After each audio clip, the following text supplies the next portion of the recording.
No, I was a student. I know what's there. I know our challenges. I know the challenges in the world, but I also know the opportunities. And the getting through. And what I'm focused on is our opportunity. What do you see? What do you see? What can we be?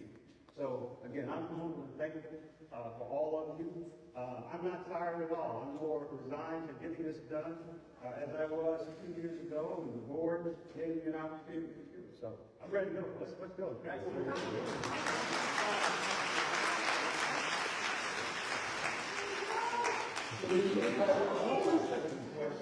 Ours is, When you were on the yard, would you have imagined that you would be the president and CEO of Tuskegee? And what experiences of the yard that impact or that kind of guides your presidency? Yeah, so the students ask these questions sometimes. They say, when you were at Tuskegee, were you thinking about being the president? I said, no,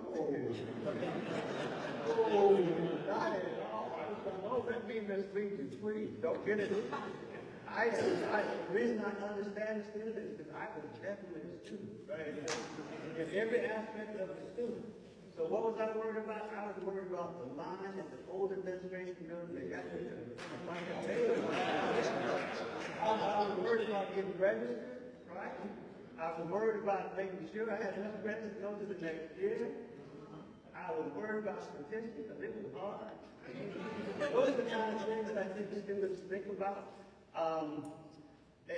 So that's not unnatural, right? Students are not thinking, most of them.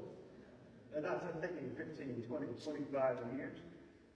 When I was in school, you had to get out in 4 years if you wanted to get your commission. And I was trying to be an Air Force officer at the time. So I was counting $10 like they were going away. Right? I didn't want to. I didn't need to be a minute late for my credit. I needed to graduate while the money was still there. Right? So that's what I was thinking about as a student. I will tell you this though, there were some seminal experiences I think that I can still remember to this day. I can remember going into Dr. Fluker's class. I thought all the time. If you're a teacher, don't miss the day. Dr. Fluker was a teacher. So I remember Dr. Fluker getting really close to what they would call personal space, right? And saying, "Who are you?" with great surprise. And of course, our traveling, I'm born in Chicago, I'm from Georgia. Wrong, man. I remember him showing me how the map of the world had changed over time. What was the continent of Africa and what was now the continent of Africa. I remember him showing and talking to me in a way that I had never seen the world before. I had never understood the world like Dr. Cooper made it come alive to me in organization. He challenged us about critical thinking. He challenged us to be critical thinkers. And he challenged whatever we thought was precious to us. He was not afraid to be calculating in that. So we would come in, this is an example. So some of you are members of the D9 organization, some of you all are, right? So like I said, I'm a full-time student. So I was a member of the D9 organization, still a high member. So I came in there after I had become one and I had all my stuff on. I hadn't been one long, so I had a lot of that stuff. And he asked me, was the higher ed, the higher learning of life belong to the Greeks? And I just crossed, I said, not just to the Greeks, no, it belonged to the Africans.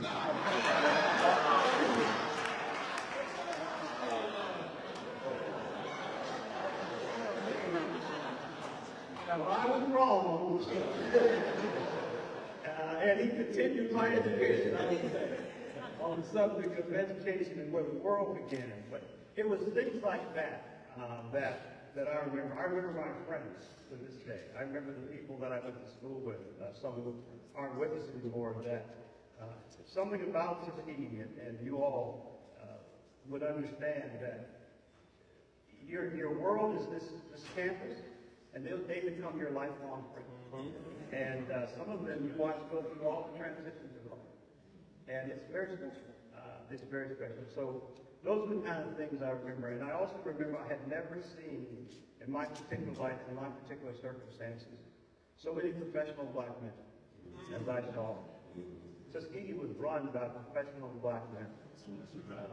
Like President Payton, looked like President Payton. Yeah. The dean of schools, the people running the pharmacy were two professional black men that were brothers. Back then they were twins, brothers. The judge who ran the city downtown. This was a town where you could see what was possible. And that mattered. Representation does matter. So as I tell the cabinet all the time, and I don't know if you've got any cabinet members here with us, is it matters. It matters how you show up in the space of impressionable young people. So that's what I remember. It was a wonderful time for me. So one of the hallmarks of your time as president has been students first. Yeah. And we see that reflected in culture, we've been reflected in decisions and priorities. Does that philosophy, is it driven by your vision, Tuskegee, from your experiences? And what do you hope that today's students say about Tuskegee 10 years from now? Well, it's important that you said 10 years from now. So what you would say about Tuskegee if you're a student on the campus now is not what you would say 10 years from now. Right? So remember, these are the students telling me, hey, let me come anywhere I want and do whatever I want. So that's not surprising. It's a student's perspective. But 10 years from now, here's what I hope they would say. That they got prepared at Tuskegee, and so they were prepared on day one. And I think that's when I say put students first, let's stop for a second and remember we're the adults in the room. No matter what other way you want to put that, adults need to be the adults. And if nothing else, you have the benefit of time, the benefit of reflection. So you know some things that others may think is great at 19 isn't necessarily great and not the best thing for me. I had an ROTC instructor, Lieutenant Colonel Mack, his real name was McCarthy, but we call him Colonel Mack. So Colonel Mack was really, really tough. I mean, he was very tough. And if you didn't have your uniform on right, then you had to go back to your dorm room and start over. And it was, I didn't like Colonel Mack. I don't have any revisionist thoughts. He was not my favorite person. Nor was he the favorite of many folks there. But he said you had to have things done a certain way. And he was absolutely determined that we would do it. And he cared. He put students first. He cared about how we did. He cared about how we showed up in the largest space when we went off to do the business that we were supposed to learn. So fast forward, I got commissioned in the Air Force, and I went to Clark Air Base, Philippines, long ways away. And in that environment, the person in charge is called the lead member. This is the ultimate leader on that thing. So on a Tuesday afternoon, he said out to all my new lieutenants, come to my office for your orientation tomorrow morning at 7 o'clock in what we call your service dress. It had to be immaculate. That was the message. You should have seen the lieutenants run. They went to the store, they got somebody to sew their pants, because they were nervous, right? Suddenly they were going to have to be on stage in front of the boss that morning. I went home, mine was already ready in the closet, just like coming back home. I put it on, and I went to the meeting. Here is my point. It's too late sometimes to get ready.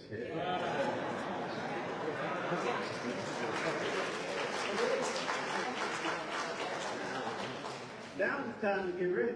And I appreciate that perspective. I appreciate that. I think one day, we won't be able to get for it today, but one day, I think that will be appreciated by the beautiful souls that we have on the campus today. Not today, but one day. So in that same vein, we are about to embark on one of the most, let's say, ambitious campaigns that can shape the future of this institution for generation. I'm going to do that just like that. Let me see. So you all have probably heard from Evangelist Crawford, right? This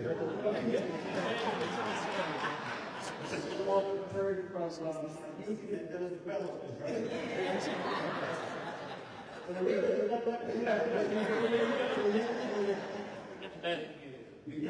Here's the question. The Congress campaign, and $300 million endowment, and on that is growing. $300 million in capital projects, and a active alumni government engagement that gets up to be about 30 years. All of which is big progress in the last 12 months. And there's a why behind all of this. And one of my coaches is right there. And I want to thank her for Dr. Thank you very much for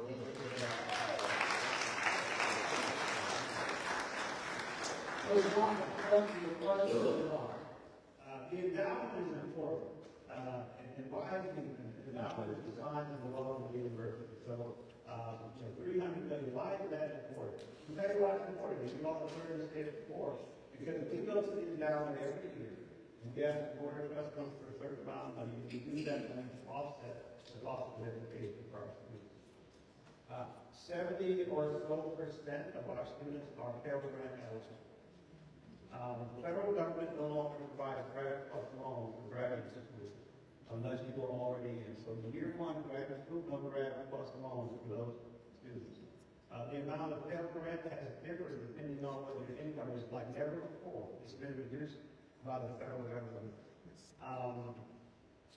Other things that related to scholarships, such as 89 scholarships, are significantly less than they were just 1 year ago. So here comes 1,450 or so freshmen whose income meets the federal level of poverty. What do we do? What do we do? Do we turn them away if they're otherwise eligible? The CE has always been able to look for ways to help students get through school. The endowment is one of those ways. When you give money to the endowment can take off the interest from that. And we can use that to reduce the cost of education to students who need that help. Not all students do. But if you think we don't have a lot of students who do this, I will tell you we do. The economy is not in its best shape right now. If you go to the Virginia, Washington area, it's kind of one of the highest levels of unemployment they've had for young people for some time. They're having it right now. Gas is $100 a barrel. And why do I say why are you talking about gas a barrel? Because if gas is $100 a barrel, your milk costs more, your bread costs more, right? Your gas costs more. All of that is happening at the kitchen table of our students. And so they are going to need our help. You'll see me talk about saving our students again in here in a few weeks. They're going to need our help to close the registration this fall and this spring as we continue to grapple with the federal government and what we need to do to help the register. That's why we're down to these $300 million, because the interest will help us reduce the cost of college. Comprehensive campaign. The other part of it, that's our infrastructure. Look, there are 4,000 or so universities and colleges in the country. Only one of them is a national historic site. That's just me.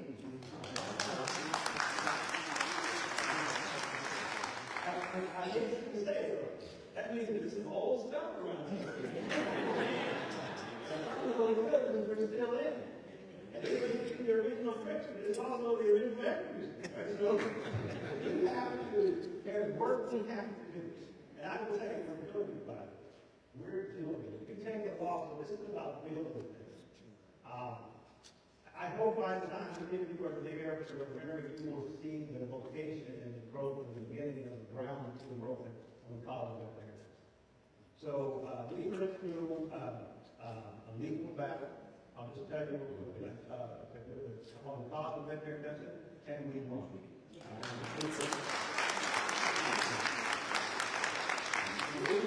was in Chicago as part of the 3 or 4 person team to present our case. And we're in a great place. We're in a great place. If you have debt over 80 years, you still have a credit problem. That's a very important part. But we also reach some commitments. One of the commitments that we will increase the size of the small animal hospital. We will build a little research part of that. to allow the students to have more experience. So we're talking to building. That's the building, that's the part, that's the leading part of that campaign to build an infrastructure. We're building a new research center, it's our place of tutoring. You know, you already see that up. Now, I'll tell you, I'm very proud of this. We did not do this through the competitive process. The person just won. But the person that won, that's working on an architecture building, he's a Tuskegee graduated architect. So, why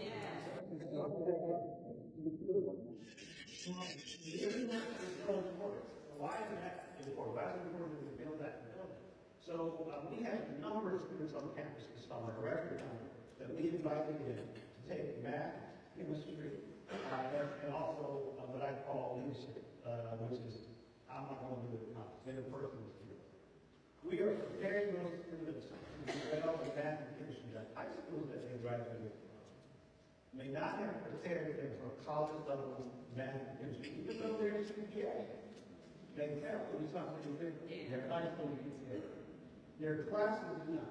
We need to try to get back to the account where we can say, okay, how many times do you take the same math class? Have to drop. All of that is not good. But we need to put them in a tutoring environment that's good for them. And it needs to be bigger, to be more inclusive. That's what that building is. The genomics center is a part of those. Now, those of you who are on the biology side and the chemistry side, you know, and if you haven't seen any of the pictures, please go by up and coming results for the cancer research. I mean, this is going to be a state-of-the-art place. You look on the walls and they tell you what we're talking about. So it's going to be hard to get in there, not to be inspired to walk down the hall, and digital walls all over. This is where our people are going to study breath, phosphate, and right, and cervical cancer.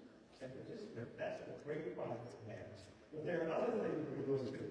So just take a walk down the avenue. If you take a walk down the avenue, you will see that the old administration is getting a little bit of outside space, right? You will see the same thing behind you, and you'll see the same thing behind you. Why? I call that our front door.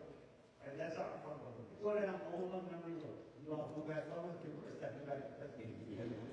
You go down Old Montgomery Road, you're looking at the front porch. The front porch should not have road windows. You should not have it. We have to clean up the front porch so that when somebody comes to our house, we have a problem. So our folks are out there. We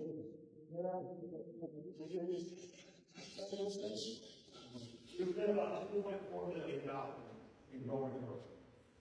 I heard a real good young, very articulate young lady who was a sophomore class president. She was very articulate over last week, talking about dress codes and those. She said, you all need to work on the dormitories. We work on what we're wearing. Now, I'm really proud of our articulate, but she had to do it wrong. She's articulate wrong.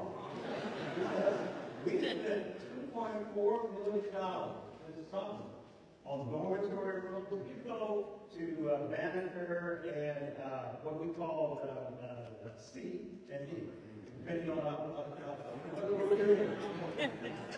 but it's Banneker and Gilligan now, C, depending on what you make it. You'll find that the bathrooms have been changed. All of that has been changed over the summer. Almost every dormitory got some kind of facelift this summer. That's been $2.4 million. That's important. That's very, very, very, very important that we do that for our students and things like that. Those are the kind of projects that are happening in Tuskegee. And I also want to make sure you go slow when you come to the landing gate. Because there's a lot of construction going on to the right side. And you know what that is? That's the yellow. It's right. So you all 2 years ago, you know, time goes fast. But we didn't do all the National Association Union remember. You remember what I said? I said, we're going to do something to get that pillow on that road. Stay with 2 years and we'll get started. So you should hold me to that. It's like everybody else now. Now we're not done. We started. You go to the pillow, you see people all over falling and stuff being done on the inside. Because it makes it difficult. We're on the outside. We're getting ready to open the door. So that's what we're doing on that part of the campaign. And then the other part is when we go into raise money. So we go to talk to people to raise money. one of the first things they will ask, almost always in fundraising business, tell me about your board of trustees. They financially supporting the goals. I can say yes, they are. And then they will say, what about your alumni? Are they supporting this school? I want to be able to say, on your behalf, 33% of our alumni, which is well above the standard for colleges, is supporting trustees. So we support our own. That's what we're going to do to say. Now, let's talk about your first. So that's the reason that those two goals are in the positions that they are as a part of the comprehensive account. So I have a couple of follow-ups. I don't even know where to begin, but I will begin. But I'll begin with coming home, and then I'll come back. Sure. In the dollars. So you said, come back to with, I'm right there. Sure. So, homecoming. I said, when everything's scheduled for home. Look, so I hate to put on a test, so without getting into any contractual things that are still being signed. When we had our century, our 100th homecoming, I heard them say it's going to be the greatest homecoming you've ever seen. You all hear that? Yeah. I won't forget about it. Because this homecoming, I'm telling you, this particular homecoming is going to roll out things, I think, at a level that's appropriate for Tuskegee. That will be huge mastery. With master figure that now there are categories. There are categories to this. So there's some things you don't get excited about, really. And you got to know who people are, so I won't say that. They'll get excited about that. There are other things that you're going to get excited about, I think, that will be a part of home. And I think we'll be out with it pretty soon. I think we don't want to violate any of the marketing contracts with people, those kind of things. A lot of work is gone into it. It's not like they started planning homecoming now or next month. We've been planning for a long time. And it's designed with you in mind. And I want you to know, enjoy yourself and all that there to be something for everybody in the state. So no matter when you graduated, what's here, I want you to come back. And, you're going to see us focus on, we do like to highlight, one time we highlighted all of the misdemeanors, right? And that we also have to highlight that. There's also another very special thing about this scheme. I'll just give you just a little hint. And that is families where we have generations that have come there, and there's still sitting there, children there, still sitting there. So you've got married, right? We're supposed to do stuff at the scheme. That to me underlies the whole family aspect of love the scheme. We're looking to celebrate all of that in November. So come on, look forward to seeing you. My second follow-up. I let you to the Steve, you know how to do stuff. I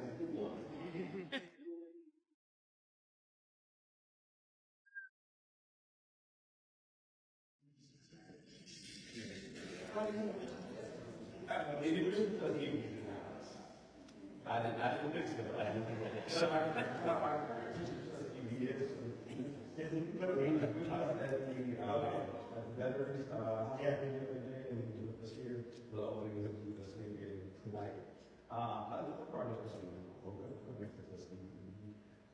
As you know, well, every 2 years we lose this. Yeah.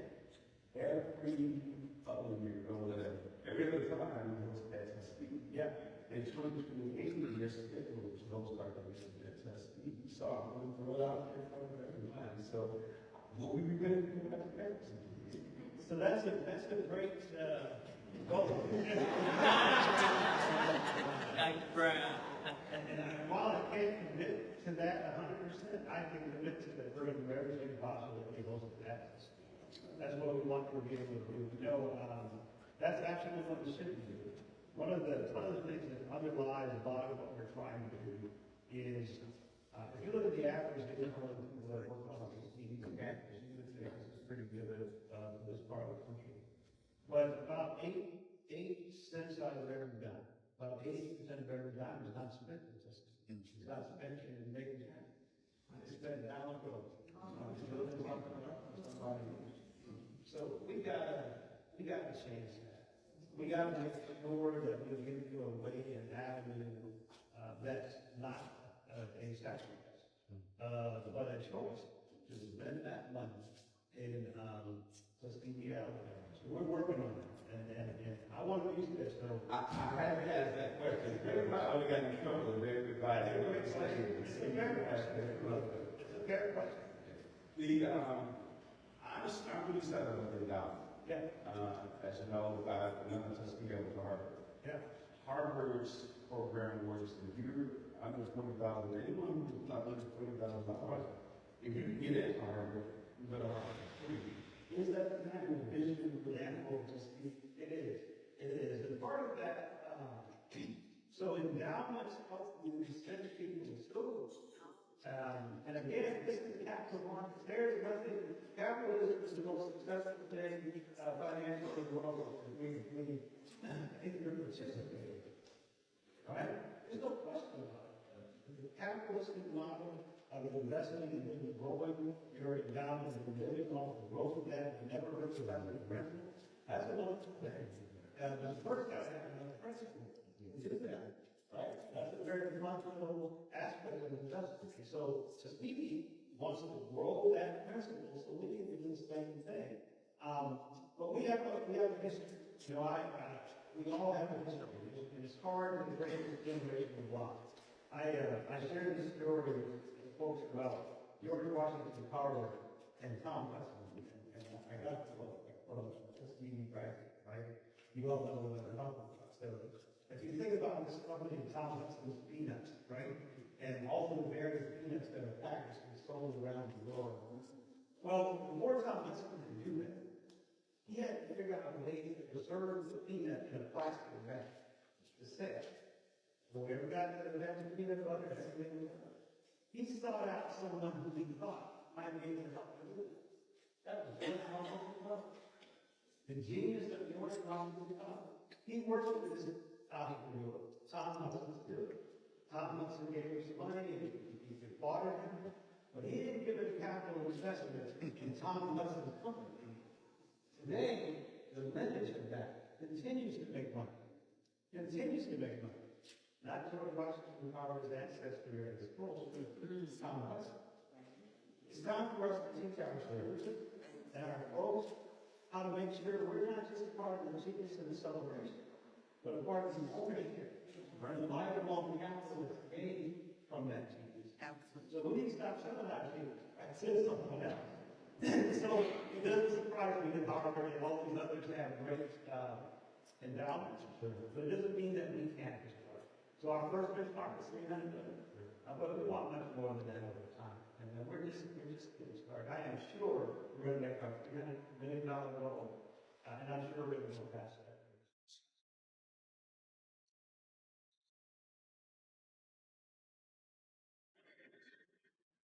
Democrats and the people in this room are already committed to the $300 million campaign.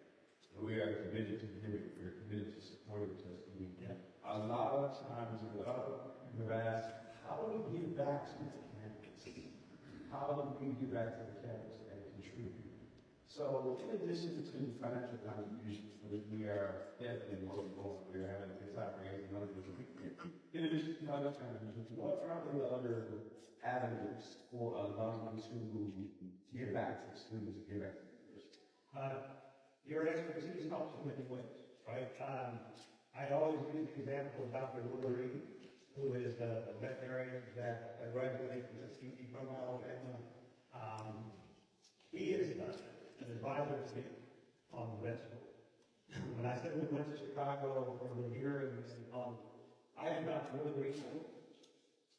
He helped me understand everything that I don't understand about the problem of veterinary medicine. And he did that because he got the intellectual capital to help. That's your value.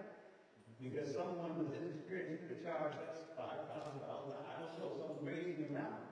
But he did it for us. Because of that expertise, we are better off, I think, as a university. And all of you have something like that that I think you can provide that is very helpful. And we need to make sure we're ready to receive it and we have instructions to receive it. But that's very important. There's something worth happening right now. So I would like to open the largest globally symbolic hair roll university in campus, so that no one can come to me and say, I would do this or that, but I don't have the clothes to do it. And I want you all to look around at those people you work with, and help us donate and deal with that. Let's make sure our unions, that we don't just tell our young ladies, don't wear this, you don't wear that. Let's tell them, here's the example, and if you don't have it, let us know what you get. That's important. And you say, why focus on these kind of things? Because everybody's household is different. It is. Everybody's raising up. Everybody's opportunity and what's acceptable is different. I like to say grandmothers are not the same. And a lot of things are not the same. I will accept all of that. I'll be students wherever they are, right? And if they give accept us to me, we want them to now and meet them where they are. And help take them to where we need them to be. That means we need help in the maturation process, the understanding process. And we can remove the financial barriers that are in their way. You ask why that matters, because I know financial barriers are. And I know that people help me get people that way in many ways. So I don't know that many of you are in a position to do that. But the last thing you can do, I think, is not the last thing, but one additional thing is when you are at church, when you are in your community, when you are in your club and various things, talk about Tuskegee. Talk about Tuskegee and share our history, share our knowledge. I think that's important because many people that come to us, they come to us from word of mouth. They come to us because they know somebody that came to Tuskegee. They heard about it, or their parents heard about it, and they want that for their job. That's why I think at the end of the day, enrolled is fine. I think because the story is being told and the evidence. So we opened on Thursday. The mayor of Memphis State meeting us as we were excited to run his wife as well as another one of old graduates of this people. And they had just come back, he his wife just come back and lived in the campus. Yeah. Their 2 years all that. And so to your point, that getting them out. Are they club terms? Did you stand? Certainly.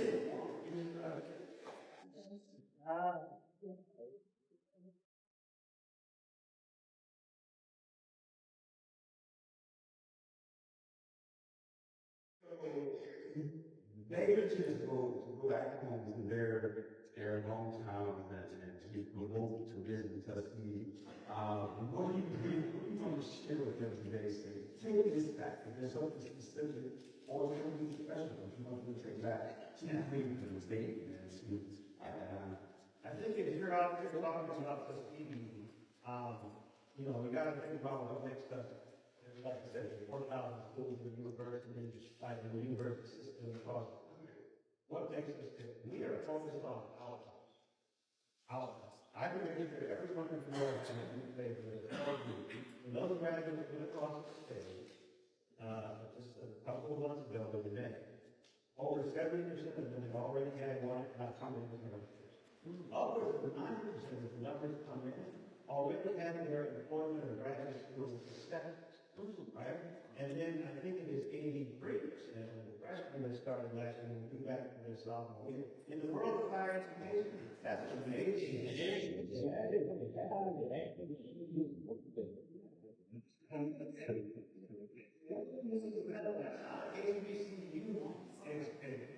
Great thing. That's anybody's numbers. Anybody's school. Do that. Keep in mind, we accept 30% of students.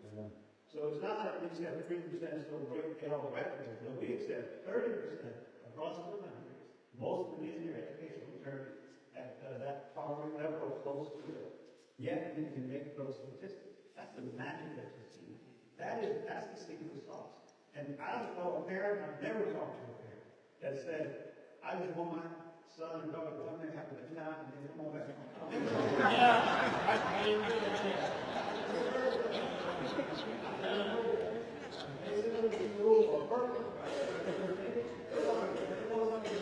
They want to show us that economic something to happen.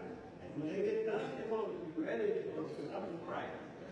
so that's the story. That's what we tell parents and guardians of children, that we will ensure that they're ready to work. Thank you very much. So we have a couple of minutes remaining, and I just wanted to first of all say thank you for coming to school in this conference and having this conversation. Thank you. Thank you because it's always great to see you in the ground, in the room, on these buildings, all that nice.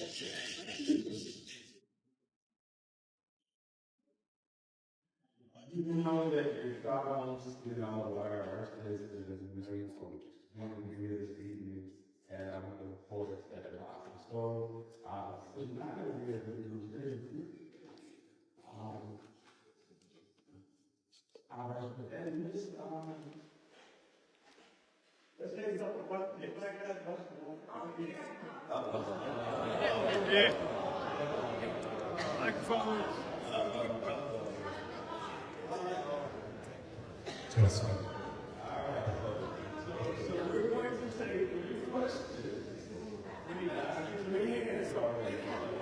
we're done. And all right, we have to do it.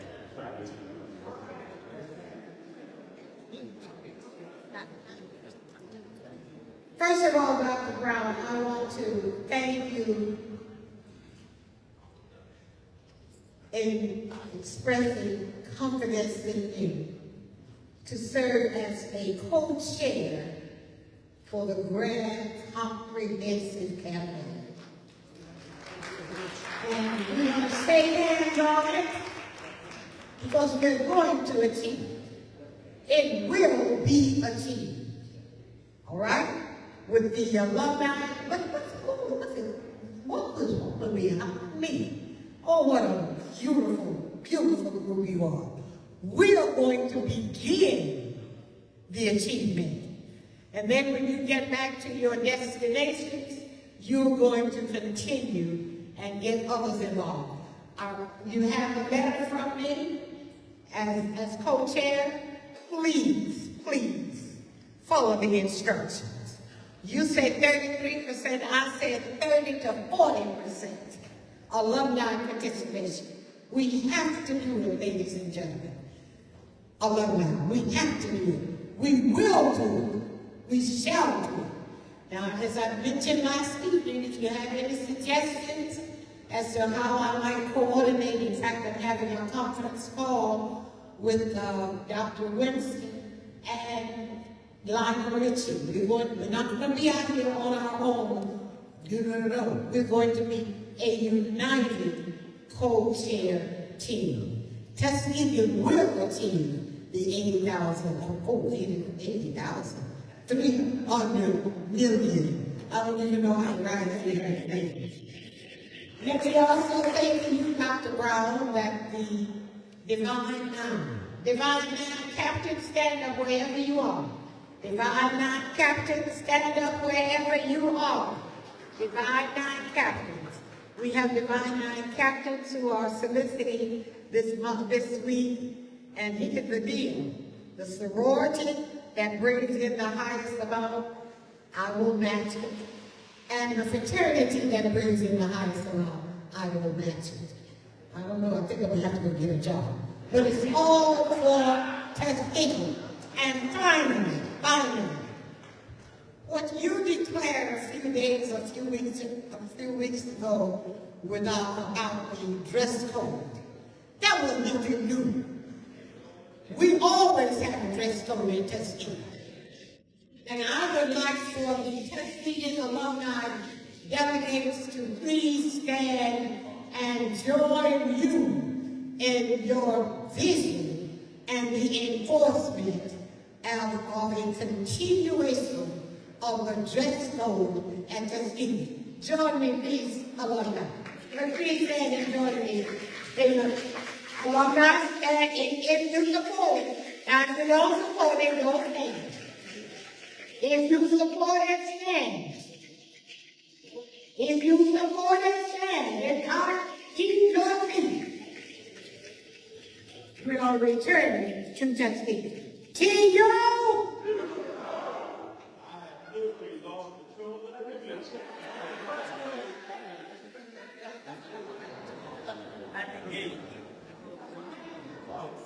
Okay, Lily Lanier, the class in 1971, Atlanta, Georgia. We are just hopefully, and thank you, hopefully, listen, please put extra effort in getting Kellogg over by 2028. I, along with several of us, believe that the money should stay in Tuskegee and not go to Albany, Montgomery. But what I will suggest, and this is something you ought to think about, when we first met at Tuskegee in '96, at the Johnson first opened, White Hall was open, the Commons was open, so that alums who wanted to come on campus stayed in the Commons and White Hall. So I'm going to ask you to think about that because Olivia Dixon has been remodeled as has Adams Hall. And I know that we would love for them to come back and stay on campus, leave the money in Tuskegee. Little bit about that. Okay, thank you.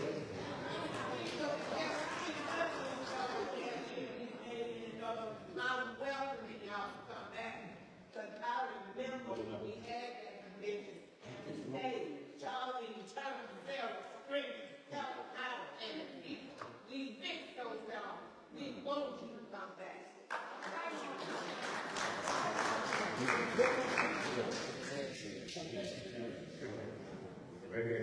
No, I told you I have 3 questions. We have the student perspective and individual group. Everybody can take the questions of the record.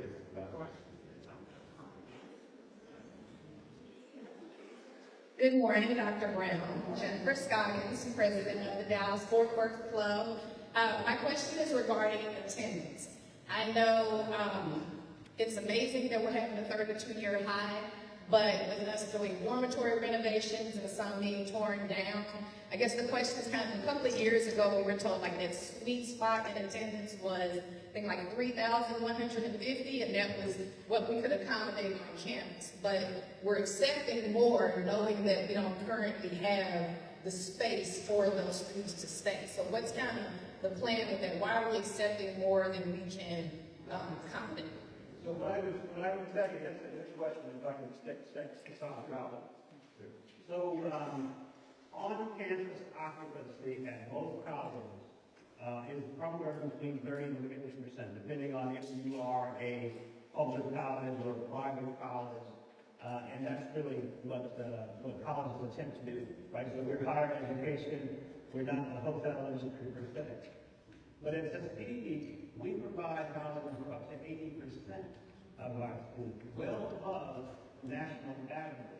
So if you hear the word housing crisis, there is no housing crisis at Tuskegee.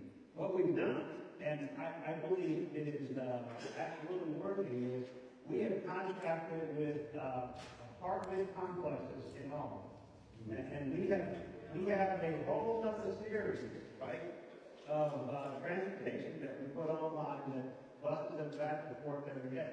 Now, if you look at our strategic plans that we developed, we do have another 410-bedroom apartment styles that will be built at Tuskegee. So we're going to get out of some of the wrong business. But I wish I don't have the picture with me. I wish I could show you the inside of the apartments that we have contracted with. 2 bedrooms, single bath, kitchenette, living there for students. That's not a crisis. We never made one. You ever was?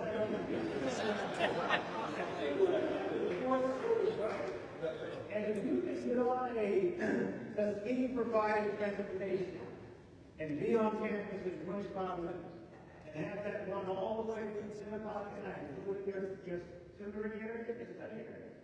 That's not a bad deal. Now, that's not the freshman. If you have a freshman, they won't be on campus. Every freshman is on campus of Tuskegee. Right. But for juniors and seniors, some of them live in those areas. Now, all of those run those shuttles. I'm going to tell you, they're not always full because those of you who are second, third, and fourth generation, you said that your kids in school with nice cars. So they are driving that themselves. And so that's why we're able to build that original line. I will tell you that our strategy is not just brick and mortar. You look, it's also the State University Global Campus, which we launched with a new director about 6 or 7 months ago. We plan to have up to 3,500 resident students and an equal amount in local campuses with 7,000 plus schools. We can have them all together. So I know that's a little bit more than you asked, but I do want you to see how all pieces come together. We can have 7,000 per school. Not all very work, but we can have 7,000 schools who get virtual and brick and mortar. And we use all the various mechanisms of contract to make sure our students are successful. Thank you very much. Thank you everyone for your please.